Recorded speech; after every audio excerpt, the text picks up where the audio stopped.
Welcome to this special Italian wine podcast broadcast. This episode is a recording off Clubhouse, the popular drop-in audio chat. This Clubhouse session was taken from the Wine Business Club and Italian Wine Club. Listen in as wine lovers and experts alike engage in some great conversation on a range of topics in wine. And remember to subscribe and rate our show wherever you tune in. Hi guys, I'm Joy Livingston and I am the producer of the Italian Wine Podcast. Thank you for listening. We are the only wine podcast that has been doing a daily show since the pandemic began. This is a labor of love and we are committed to bringing you free content every day. Of course, this takes time and effort, not to mention the cost of equipment, production, and editing. We would be grateful for your donations, suggestions, requests, and ideas. For more information on how to get in touch, go to ItalianWinePodcast.com. Now, back to the show. And welcome to Italian Wine Club. This is our weekly slot to 7 p.m. Central European Time today, as we are connected with Hong Kong as well as Italy. I'm actually calling in from New York today. I love the fact that we can actually do this, connecting the world literally. Next week, we will be back on our Thursday slot on 8 p.m. Central European Time.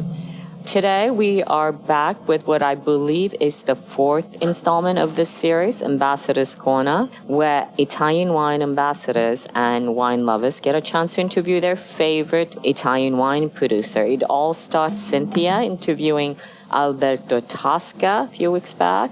Then Xiao Wen interviewed Elena Fucci, her inspirational winemaker. By the way, if you missed that, we've just dropped the episode on Italian Wine Podcast today, so check that out. It was a heartwarming interview. I was in the podcast booth with Xiao Wen. It was very moving, so check that out. You'll learn a great deal, not just about Elena Fucci, but also Aglianico del Vulture in general. Then last week, I was more or less the absent moderator. My apologies to everyone. I was actually trying to multitask and something had to give. Thank you, Joy, for filling in for me last week. And as you know, Joy is our super duper Wonder Woman producer for Italian Wine Podcast. We'll give her some slack this week as she's somewhere in Croatia, I think. As you know, the entire month of August is practically on pause button for the holidays in Italy, but not us. I drive everybody crazy. We will still be bringing to you weekly calls on Italian Wine Club here at Clubhouse. After having listened to our call today, if you'd like to nominate and interview your favorite Italian wine producer, please ping me on Insta or reach out to Laika. She's our backstage club manager. You can see her on the first row, which she's been doing a great job on Italian Wine Podcast Instagram account as well. So let me just do the housekeeping quickly.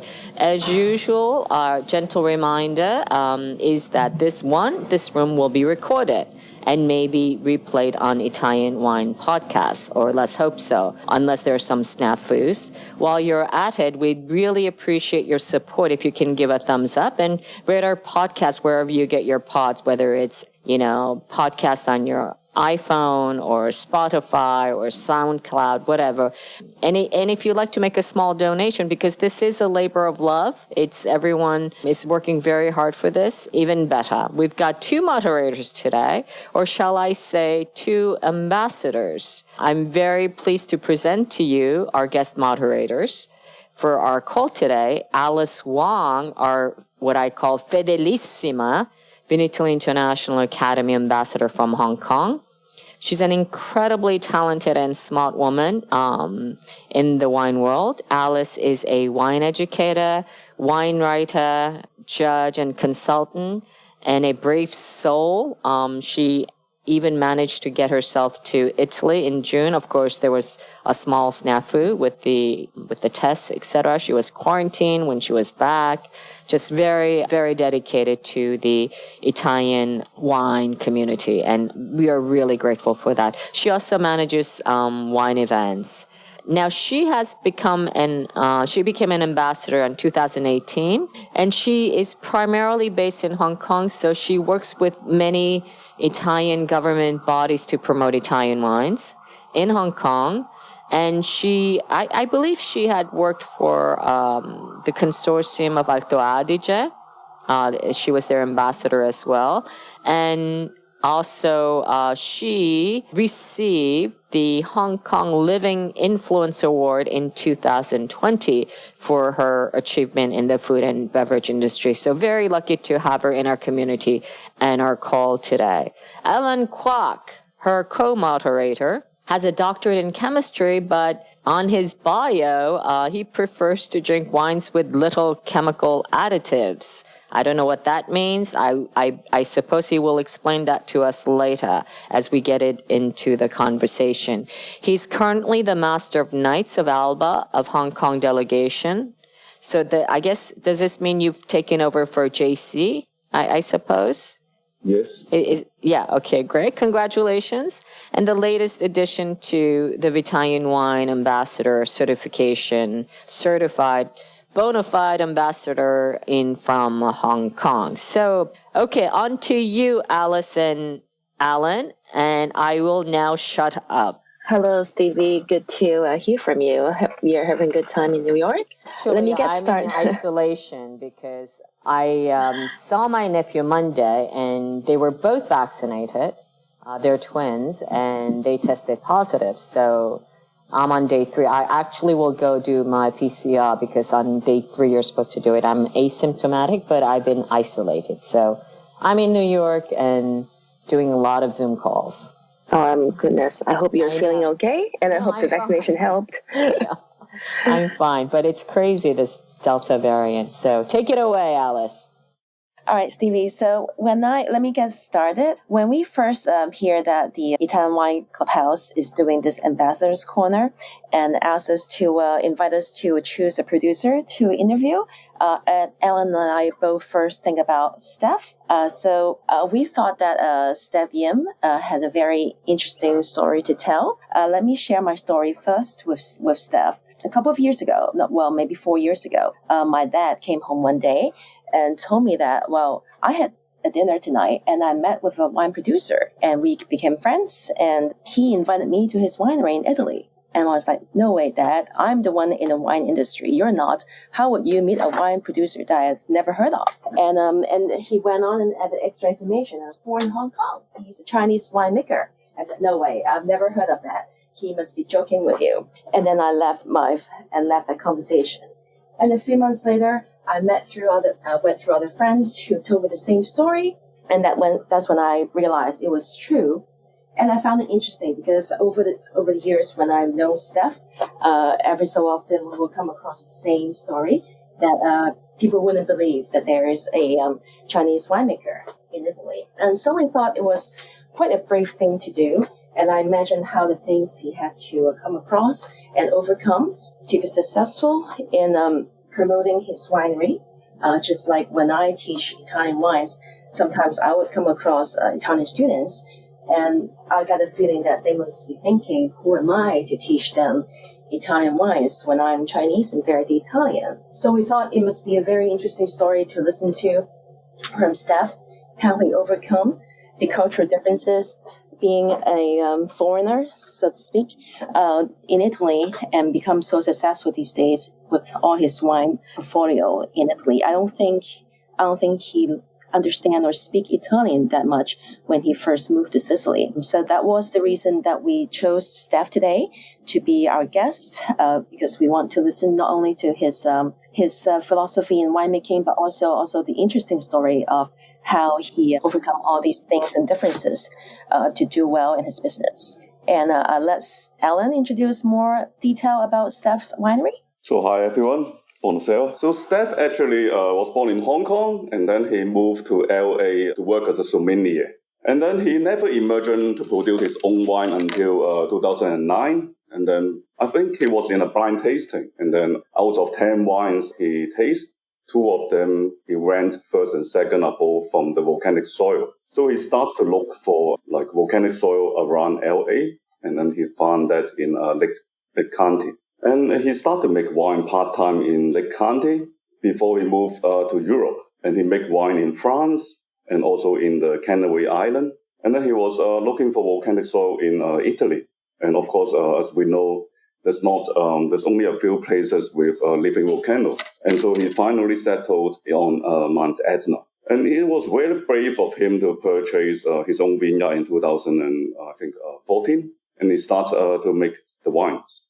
And the potential of it captured his heart. And the ideal to make wine, I think, in a natural way is really the core in his winemaking. So as Stevie mentioned before that I have a doctorate in chemistry, but I'm very sensitive to chemical addition to the wines. Like I get really headaches if there's too much sulfates in the wine. I care a lot about the vineyard, how they work with it, with pesticides and herbicides. And I think Stef will tell you more about this regarding his winemaking and so on. So I think let's hear the story from Stef. Hi there. Okay. Hi guys, I'm Stef. I don't know where to begin. So basically I'm a winemaker. I'm making wine for the last 12 years. California, southwest of France, and now I'm in Sicily. I was a sommelier 17 years ago. I started as a sommelier back in LA. I worked my ass off, so I got burned thinking, making wine is a lot more fun instead of waiting tables. Here I am. You feel free to ask me any question. I don't know where do I begin. Yes, Steph, why don't you tell us, I think Ellen mentioned 2014 was the year when you started the winery. That's right. As a matter of fact, 14, I haven't really started buying the vineyards yet at that time. I bought some grapes and I started as a trial. I want to see what's going to happen, test drive it a little bit. So this is how I got started. I was working at that time in Madiran. Madiran is the region where I worked in France, southwest of France that I mentioned to you, since 2012. And I stayed there for 3 vintages. But then when I got a chance coming over the Etna, and I bought some grapes and I started to make some wines and just to see how it goes. And I've always been fascinated by volcanic soil. So volcanic soil is very special to me. I think it's the most interesting soil, the most diverse, in the sense that I'm talking about diversity of minerals compounds. So, Ellen knows what I'm talking about. So in the soil, you find a lot of different mineralities. So the minerals, they kind of play a very important part. So a lot of times that I believe I mentioned before that when I was a sommelier, I blind taste a lot of wines. And there are a couple of times, because I belonged to quartermaster sommelier at that time. So we had a lot of blind tasting meetings and stuff like that. And then a couple of times that I thought almost for certain that was Chambon Mussini or is Chambertin. And it turned out to be a wine from Tenerife or from Etna. So it was like I was totally intrigued. I would never imagined about anything like that. In that time, of course, I didn't have a chance to expose myself to a lot of volcanic wines. So, but I was fascinated since then. And not until 2009, when I got a chance to visit Mount Etna, I fell in love with that more. And the person that I first met was Frank Cornelis, a Belgian guy making wine on Mount Etna. So that was a turning page for me. It really opened my eyes. Yeah. So and then a few years later, I was working in France just for a winery. I wasn't the owner. I wasn't the person in control. I was just working there. And people telling me what to do. At that time, I was still learning a lot of stuff, and I was trying to, pick up gain more experience into winemaking. So a couple of years later, in France, I decided, you know what? I kind of know a lot at that time. I thought I know a lot, but of course, I'm still learning and understanding a lot of things. But at that time, I had that moment, I really want to have a vineyard for myself where I can do whatever experiments that I want. So because when I was working there, I was not allowed to experiment a lot of stuff. I was just doing the stuff I was told. So having a vineyard by myself, it gives me the freedom of making a lot of experiments and really a lot of trial and errors that I believe that's what I wanted at that time. So once after I finished the job, I decided this is I got to find my own vineyard. So, Stef, obviously, Ellen and I have tried your wines, but I'm not sure if the audience here have tried your wines. So why don't you talk a little bit about your wines so we understand, and then you can, as you explain your wines, so we know what trial and error you have done. Well, I met a lot of people here at the beginning, just to understand the place and just to understand the soil, the grapes. The grapes here is called Nero Mascalese. For the white, it's called Carcante and Catarato, and there are a lot of white indigenous grapes. I pick up from people who have been here for a long time. I try to listen to what I try to observe what they're doing, and for the first couple of years, first 2-3 years, because making wine in France is totally different than we're making wine in Sicily. The climate and everything, the soil, the practice, the traditions, it's different. The training is different. So basically, I have to learn a lot from scratch. For me, the wine that I make, my philosophy is to make from the beginning, is to make a wine as natural as possible. I don't want to put too much of chemical influence interventions in wine. That's my idea, like until now. I want to make a wine that be honest to the weather that particular year, the vintage and everything. So I don't believe you can make the same wine year after year unless there's some certain inventions. So basically, I work with the nature. I don't like to make a wine just to cater a certain market, a certain palate for certain people, certain critics. This is not my thing. This is not my intention. So, and that's why it's better off. At the beginning, I was thinking it's better off that I make my own thing. I do my own gig. This is what I do. So, Stef, so for those who do not know, then your winery is called Sciara. It's located at the northern slope of Mount Etna in Sicily. The reason why I named it Sciara means actually is Sicilian dialect. It means the lava road. It's a lava path. It's kind of like after eruption, the lava kind of runs down the hill and forms a road. So that's shock. And how many bottles do you make a year? More or less 12 to 14,000 bottles a year. Depends on the year.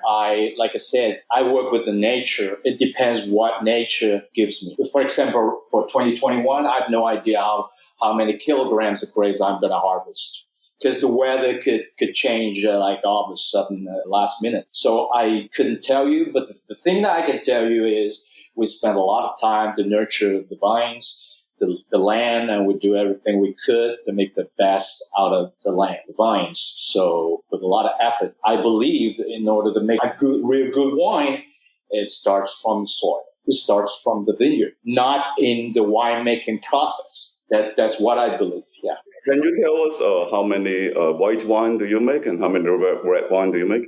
Sure. I make 1 white and 4 reds. And the white is basically 9 crus, 9 different contrada. In Italiano si chiama contrade.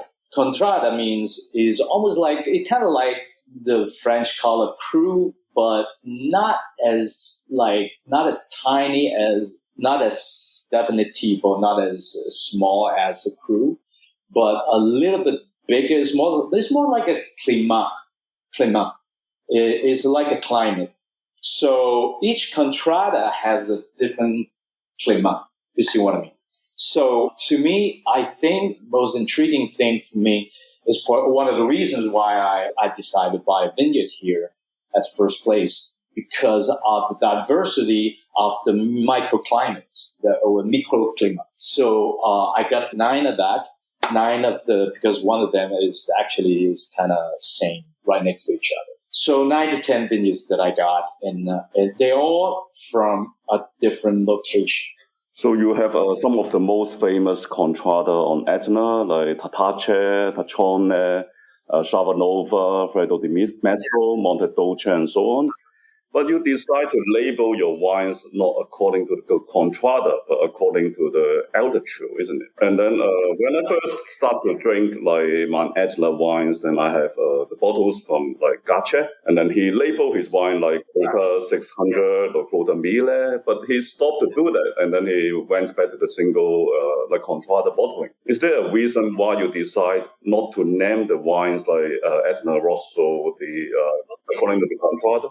Okay, yeah, it's a good question. It's a very good question. Because my vision, because different people they have different focus. I think Graci more focused on the vineyard, a single vineyard, but I think that's maybe a little more easy to understand for a lot of people because the single vineyard is a general practice in Barolo, Burgundy, and all these places. But to me, as a matter of fact, up until 2017, I do make all the wines by single vineyards.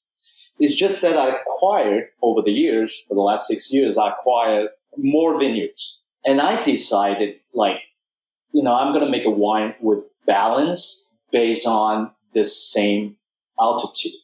You see what I mean? The microclimates. Even though, okay, let me put it this way. Even though the grapes are harvested from different vineyards. For example, my 760 meters, by the way, I name my wines so the audience understand what I'm talking about. I name my wines based on the altitude of the vineyard. So, for example, the basic level wine is called 760.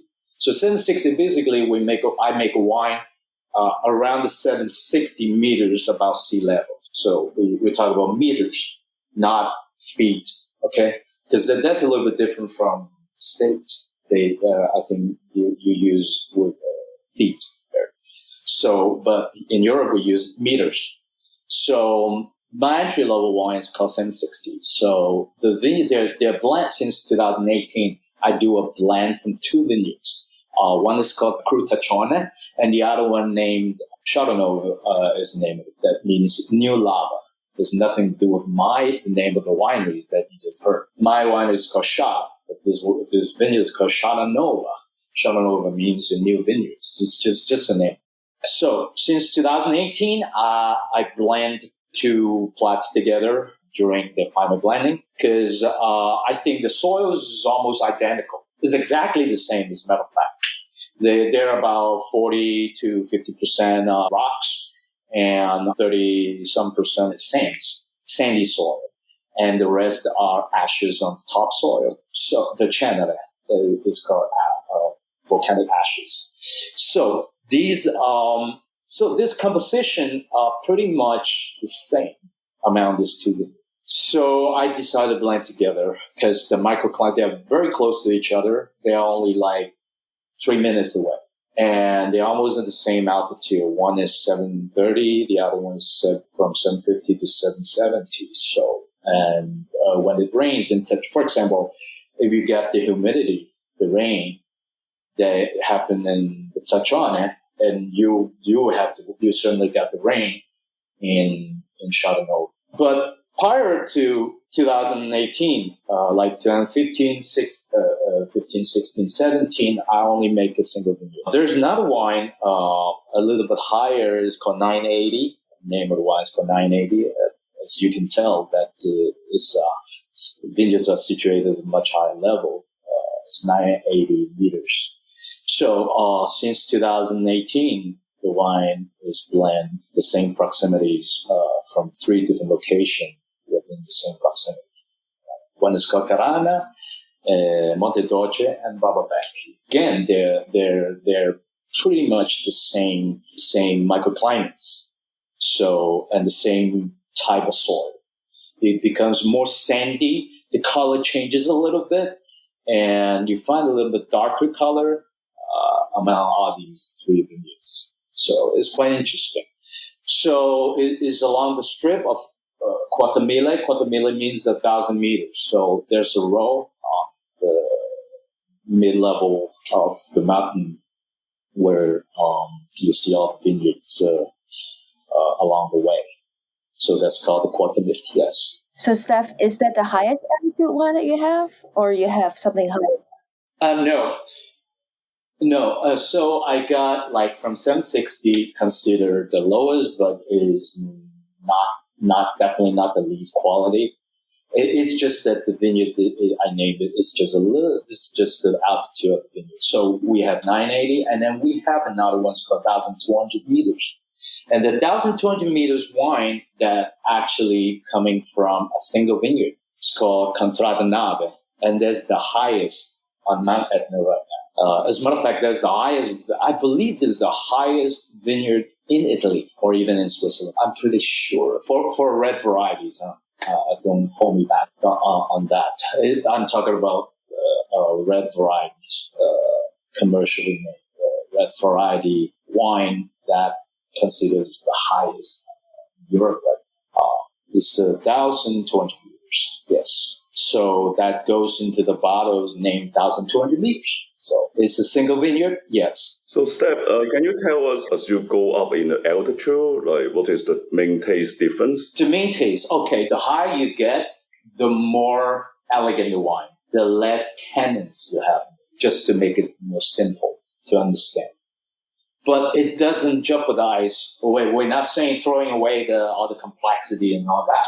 It's just that you got more freshness into the wine when you have a high altitude grapes. And speaking about one of the reasons why I came here in the first place is because of global warming. And I faced a lot of problems when I was working in France. There are lots of heat, and the vines, the plants are shutting down in some years. So it was pretty bad from what I observed over the years. And I decided I don't want to make a wine like that. It's not my style. It's just personal opinion. So for me is I love a wine to have the freshness. The freshness that got just transparency of the taste, the structure.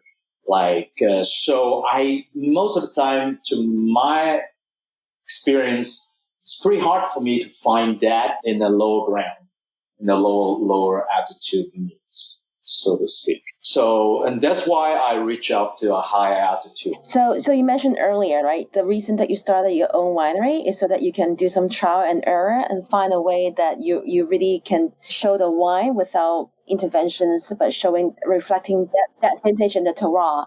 So could you tell us something that you have done or some of the problems that you've come with over time, and what makes your wine different based on the natural winemaking that you've employed? Exactly what I just mentioned. The altitude really helps me to make the wine that I want to make. The style that I always stuck in my mind, how am I going to make a wine more delicate, but without sacrificing the structure, the complexity of the wine. Because a lot of times, if some of the audience are winemaker, they exactly know what I'm saying. Because it's pretty hard to juggle the weight, the body of the wine, the purity, the structure, and the transparency when you're in the wrong place. You know what I mean? So in order to get that, you have to have the ideal conditions. And for my ideal condition will be to have a place situated in the high ground in order to achieve that. So that's the trial and error that I was talking about there, because I wouldn't be able to find out until I actually have a vineyard in the high ground. You know what? Additionally, without having my neighbors spraying on the vineyard with chemicals. And this is one of the few places that I could find in the world where, in general, in the neighborhood, people are not much into toxic chemicals like herbicide, pesticides, and all that. So fundamentally, that really gives me something to start with. And I'm able to experiment the fermentation from a different altitude. I got to learn about the yeast because I work with natural yeast. I don't work with laboratory yeast. So for me, I always been wanted to make a wine with more indigenous microbes. So, Steph, can we say that your wine are natural wines, and how would you define natural wines? Oh yeah. You can say whatever you want, just the name. I hate to give it a name tag to a product or a thing. It's like I don't want to be too cliche, like everybody trying to say, "Oh, I'm organic, I'm bio, I'm natural," because there's been a natural wine movement for the last 15 years, and it seems like the natural wine thing is becoming more and more popular, and a lot of people take advantage of that and use it as a selling point. But that's why I don't want to call it anything. Natural. You can say it's natural. This is like that. This is a wine from Etna. It's a better word for it. Is coming from me. I would say it's an honest wine. It's the wine that doesn't give you a headache. If you have 2 bottles of my wine, it definitely won't give you a hangover the next day.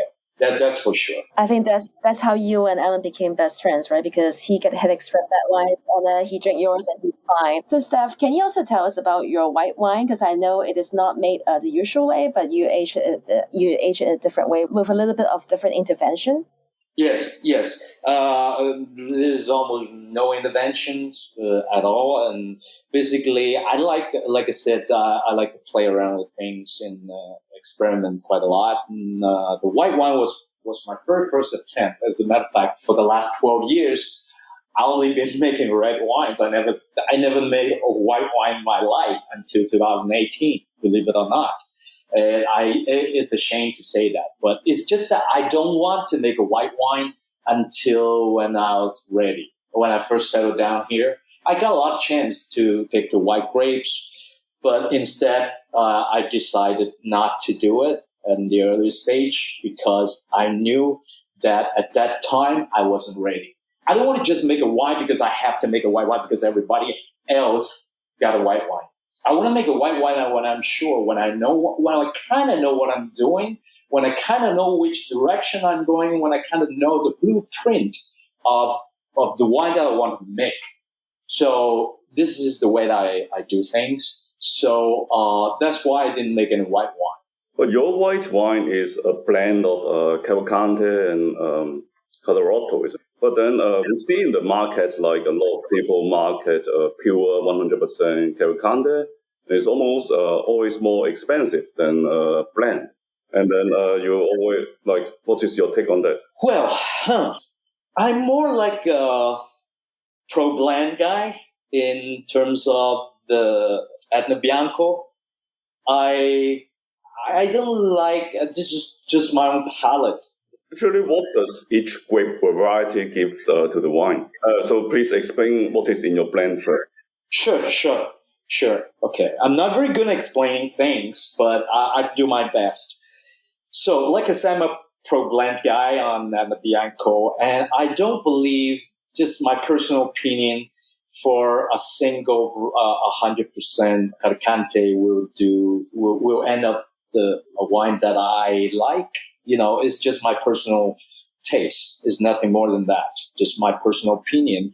And I liked when I make a white wine. Like I said, I wasn't ready, and I don't want to make any white wine till I was ready, because I taste a lot of single variety 100% Caricante wine. I would say very few of them that impress my own palate. I'm not just representing the whole wine industry. Okay, just my own opinion. And to me, I think the wine has more complexity from the beginning, from the nose to all the way to the finish when it is blend. It's kind of like Caricante, the characteristic Caricante is kind of a bit like Riesling in a way. A spiky acidity at the beginning. Is the grape is, don't get me wrong though, is a fantastic grape. It is amazing, the grapes. It has a very lovable character, and the longevity is impeccable. And but it's just personally, I love to blend it to give it a little more color to it. It's like a painter. I don't want to go just monotone. I believe this grape we're going to gain more dimensions when I blend it with some other local varieties. For example, And what are the contradas of where you source the white grapes? Okay, the Contrada is coming from 4 Contradas. They're mostly Taccione and Carana. And there's some other local varieties, the Mount other 2 vineyards in Mount Etna. And how old are the wines? They range from like 17, 18 years all the way to like, some of them are like over 80 years. Yes. And some of them are close to 100. Few of them are close to 100. So the blend like for example, 2018, my white wine is called the Aqua de Luna, means the water from the moon or moon water, however you want to phrase it. These are the blend of 62, 64% of Carcante, and then 25 to 28. I can't really give you exactly because we do topping sometimes, so it will be a lie to tell you like what exactly the percentage of grapes. Like from an outsider, then we always think of the best white wine from Etna would come from the eastern slope, like from around below. Now, what is your take on that? No, it's not true. Well, to me, it's not true. Well, people can say whatever they want. It's just that to me, on the east side is in general you got a lot more humidity. It's more rain there most of the time, and it's a bit cooler some hours during the day, and has a lot of people has been cultivating white grapes there because white grapes, as you know, they don't require as much as sun exposure as the red. So it will be more ideal to have to plant white varieties over on the east exposure. That's not rocket science, not because of the soils are more suitable for white grapes. It's just the weather tends to be this way intrinsically. So that's why people from way, way back when they decided that it is more this part of Etna facing the east is more suitable for white varieties. Okay. And speaking about like the wine, I just want to finish talking about the white wine that I make. So the rest of the blend, so I do like 60% of Carcante and 20% of Catarato, another indigenous grape, and then there's some Garganica, like it's called Dorado Garganica, yeah. And there's some Minella Bianco and other local grapes in Sicily. You find a lot on northern part of Sicily. So it's by blending all these grapes together, I kind of get the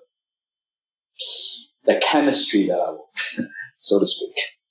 So, Steph, obviously, Ellen and I have tried your wines. How can where else do you have sell your wines? Can they try and do you sell them locally in Italy and also overseas in the U.S.? Yes, we do. Okay, in Sicily mainly, or all over Italy? All over in Italy now. Yes, it's just we just started. At the beginning, we only got the market in Japan, Hong Kong, and a little bit in Germany. So now we kind of branch out to the whole Italy, and hopefully in a few weeks it's going to be all over in Switzerland. Yes. So how was it like when you first went there? You didn't speak much Italian. Was the environment welcoming, supportive, or was it skeptical about what you're doing there? Yes, zero. Well, I just learned it along the way. I didn't go to school or I didn't read a book about it. I just talked to the workers. I think that's the best way. When you're the little kid, you don't speak any language, right? So it's just like, when people speak to you, you speak to them, you try to pick up whatever you can. I'm not trying to be a linguist or anything, but it's just, as far as the work goes, it's enough for me to my body language is pretty good. So it kind of helps a lot. But, Italian, we do a lot of body language, so they kind of understand what I mean, even though I didn't speak Italian at that time. But, no, they're very welcoming. The people here very friendly and majority, they're very friendly. Yes, so that helps a lot. And I met some people who speak a little bit of English, so it helps a lot too. And I don't think it's that difficult as long as you just tag along. You do whatever you need to do, and just not. But sometimes it could get quite frustrating when you try to explain people what you want, and but even now, not just from the beginning. We're coming from a different culture. It's totally the opposite end. So I grew up in the States. So I grew up in California. So there are lots of we're pretty up to the task most of the time. We do things based on our gender, and we're very systematically. This is what I was raised, the way I was raised. But then here is the opposite. It's kind of different. All right, Steph, let me ask you one more question before we open up to the audience. So in terms, if we have other people in the audience in the future that want to do business in Italy and want to start a winery, and someone coming from Asia with the similar background, what would be the one piece of advice you give based on your own experience? Well, first of all, I don't know what kind of advice to give. Is this just? It depends on the person. I wouldn't. There's something I wouldn't recommend is if people are coming here to make a wine because this is just for an act of show. It's just an act of show, just for business, just to or people that want to buy a winery because it looks good or sounds good. I wouldn't recommend it, because if you run into people want to invest in the vineyard, they should, really devote themselves into it. Not just an investment, not just a toy, so to speak. And so, Steph, if I want to buy a vineyard at Chavanova, how much is it now? Oh no, right now is nothing available as far as I know, and I don't know what's the price right now. To be honest with you, I bought it 5 years ago, and it was relatively cheap at that time. But maybe right now is over 250,000 a hectare, more or less 200 to 250,000 a hectare right now. Yeah. Okay, let's take some questions from the audience if there's any. We have two guests who like to ask questions. So, Chiro, why don't you start? Hi, Chiro. Good to hear from you. I'm from, I live in Boston, but I'm from Salerno. Okay. So Campania. But anyway, 2 points I found very fascinating. One, I love the fact that you're not tagging yourself with one word to describe the way you make your wines. Secondly, the fact that the whites you blend, which in my opinion, at least in my experience, same thing. I feel like when they're 100% Caricante, there's something missing there. Yes. But again, that's my basic experience. But my question actually is about the Contrade, because as we draw a parallel with, like Barolo, Barbaresco, any of these other areas, yes, obviously some are more relevant vineyards than others. Mm-hmm. But the point is, I feel like at the end of the day, when you talk to Barolo producers on that end, they always feel like the ones that are blended, they tend to be always the most balanced rather than the single vineyard expressions, which, can be great. Is that something you feel the same way in Etna? Yes. Although you make a single vineyard wine. No, as a matter of fact, yes. To me, there's a... how am I going to put it? There's a certain aspect to it. Okay, there's a yes and no. All right. As long as why I blend them together, and why some of the producer in Barolo, they rather blend the wine together instead of having a single vineyard. And I believe, based on my experience, because we have this, as long as it's the same soil, as long as you're able to find that how many vineyards you're going to, any particella, any parcel from different area you're going to blend together. As long as the soil are the same. To me, huh? Because if your soil is different, like for example, let me point out a very good example. For the 760 vineyard, it's called Taccione. This piece of land has a lot of rocks. It contained like almost 50% of rocks in the soil. And the rocks in general, it helps the water with less retention. So after the rain in general, the land tends to be more dry. And it tends that and the rocks, the volcanic rocks, act as a heater, as absorbents during the day from the heat, and it releases the heat during the night. So it's kind of like a heater, like a vector that absorbs the heat during the day.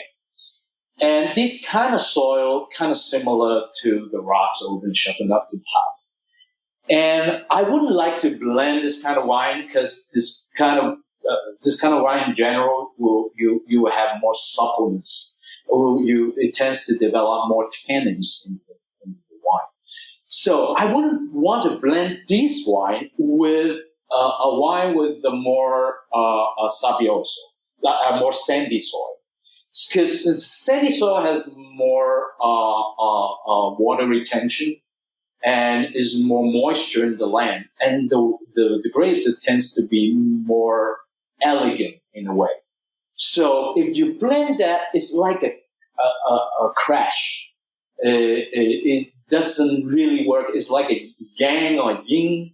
Like the two things doesn't really collide together. You know what I mean? Like they don't really has the harmony when they're together. That's just my trial and error. That's what I say. I'm Laika. All right, so for me, I have a question. First of all, I'm so happy to be able to talk to you. Yeah, so I'm kind of curious, like, what have you learned about the changing consumer taste in wine, and are you developing better wines to adapt to their taste? Well, first of all, I'm already making a very good wine, so I wouldn't say I'm going to go any better. It's just it depends on the year. And like I said, I'm making an honest wine, and I just do whatever I can to make the best out of the year, what God has been given in that particular. So sometimes, to me, I already started in a very very advanced, I didn't just come here to making wine to learn about how to make a better wine. It's just that I already got a blueprint in my mind how things are gonna go. It's just that I have to adapt to that tradition, the way they work here, the way they work in the vineyard, because like most of 90% of my 80 to 85, I wouldn't say 90. Let me rephrase that. So 80 to 85% of my vineyards, they are Albarello. So Albarello is the type of a training system. In France, I think they call it the Goblet. And in here, in America, I think it's like a standalone piece of vines. There are no line training, nothing. It's not like a Dawn, or it's not like So Gayot is basically a standalone vines. We call it the Albarello. So these, I have to learn the pruning from scratch. That's the only thing that I have to really to pick up, to learn how am I going to prune, because pruning is the most important work. It's one of the most important works in winemaking, in viticulture, because this is the time how you control your yield. This is the time how you control a lot of things. I don't want to go deep into technicals, but so to answer your question. I'm not catering a certain market, so I wouldn't say I'm gonna, I'm not trying to make a wine that, the market's not, let me put it this way. The market's not gonna change how I'm gonna make it. This is the way I know the way that I'm gonna make wine. I knew it right from the beginning. I just have to prove it. I just have to experiment. This is the way that I do things. It's not because I could sell a lot more in China or in Indonesia or Singapore or in Germany or in England, so I have to make a wine to taste for certain critics. You see what I mean? That I will leave that job to someone else. It's just not me.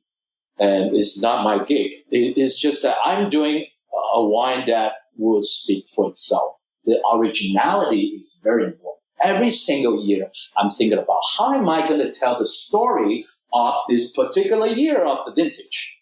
This is what I care for. I don't care anybody else. I don't care the score. I don't care what. As long as you taste my wine, you know the wine is from Mount Etna. It's not from Toscana. It doesn't taste like Chianti or Super Tuscan because a lot of people enjoy that kind of palate that may be for a certain region, for a certain market. But it's just that I would rather do like what I want to tell the story. I want to introduce to people what really Etna tastes like. So thank you, Steph. So I think let's call it a night, and really thank you, and it's a really fascinating story, and we look forward to drinking more vintages and see how your wines develop. Yeah, thank you very much, guys. Happy to hear. It's my honor, and to hear from you again. Thank you, Stevie. I appreciate your job and your effort put into that. And thank you very much for Liker helping me to go through all that technical trouble earlier. Grazie. I have the diehards online, so I just want to remind you that I've published the next few episodes of the Italian Wine Club, especially the Ambassador's Corner. So coming up, I see Paul. I did see Paul Bologna. He's up next week. Massimiliano Brambilla. And then the week after that, on the 19th, we have Gianluca Quirolli with Stefano Chiarlo.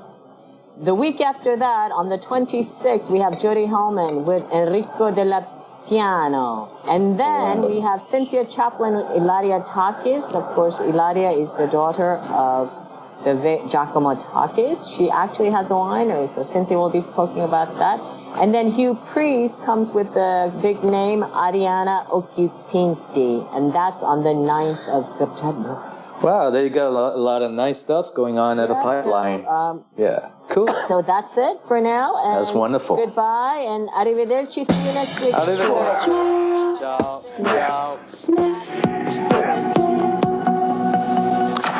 Listen to the Italian Wine Podcast wherever you get your podcasts. We're on SoundCloud, Apple Podcasts, Spotify, Himalaya FM, and more. Don't forget to subscribe and rate the show. If you enjoy listening, please consider donating through ItalianWinePodcast.com. Any amount helps cover equipment, production, and publication costs.